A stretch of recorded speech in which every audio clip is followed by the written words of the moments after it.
Okay, so are you in a relationship? A guy says he needs all the space, that he needs his own space. Well, Right. he usually heads down to the basement. It even has its own name. So today we're going to show you how to create the ultimate man cave.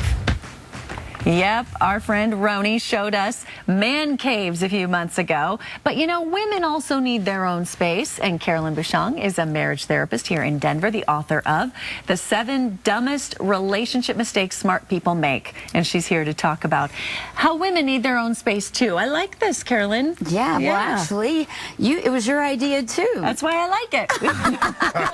You created the topic. Let me ask you first off, when you say women need their own space, Yeah. do you mean literally they need, just like the Like dude, relationship space or like physical space? dudes have the garage and the man cave. Do women need a room in the house? They need a room in the house or a corner in the house or someplace in the house where they can have all their feminine stuff, just like men have their masculine stuff. But I got to tell you, so we moved into a house in the office. My husband, we don't work well in the same office. And then the space that was made for the woman was in the laundry room. There's like this little, I'm telling you, there's this idea that, I mean, seriously, it's a desk with cabinets built into that. You see that often. I'm like, this, no. So it shouldn't be that kind of a space, right? Oh, no. Women It should have nothing to do with housework or anything like that. It should be, you know, a private with little candles and, you know, the way you do a bathroom when you go take a bath and put little candles around it and pretty flowers and Why things is that like so important? Because a woman's identity is important too. You know, it seems like years ago we thought, you know, men go to work and they work hard and they come home and they need a place to go. Well, by the way, most women work today too. Right. And they come home and where do they get a place to go? Oh, to take care of the kids.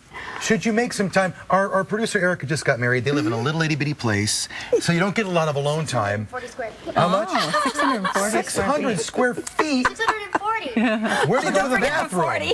So here's our question. In addition to a physical space, do you also need to make time for yourself? Like, should she be spending time away from her new husband? That's the most important thing. That's way more important than the woman cave. They're newlyweds, Carolyn. They just got married. So you 2 weeks want them ago. to suffocate each other?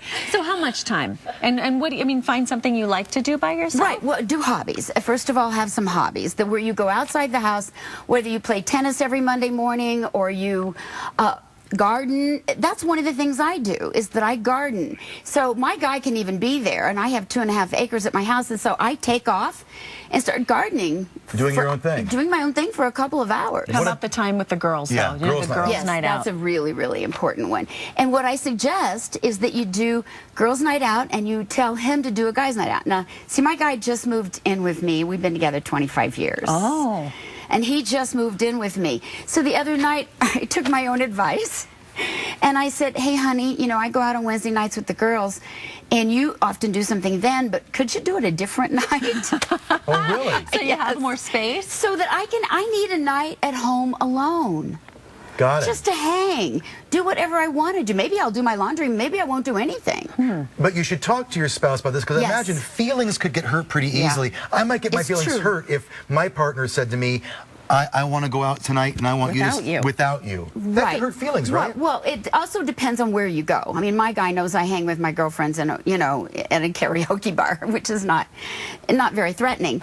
And with him, what was interesting is the very next day, one of his buddies came into town and said, let's go have dinner. And he said, yes, and let's stay out till about 11. And he called me and he said, you get your space tonight. That's cool. He heard me. He heard me. Yeah. I think it's good advice. You know, I think a little bit of breathing room can keep a relationship healthy. It's good to have you on the show. Thank you. Yep, thank you. Next week, let's do a story on Erica's new 600 square foot home. And how you can even survive and function in that. That would be a story. Good luck finding a corner with candles on your own. Yeah, really. Exactly. What's your book called again? I've got several, but The 7 Dumbest Relationship Mistakes Smart People Make. And it's available at booksellers and online. So thanks for coming on the show. Appreciate it. Thank you.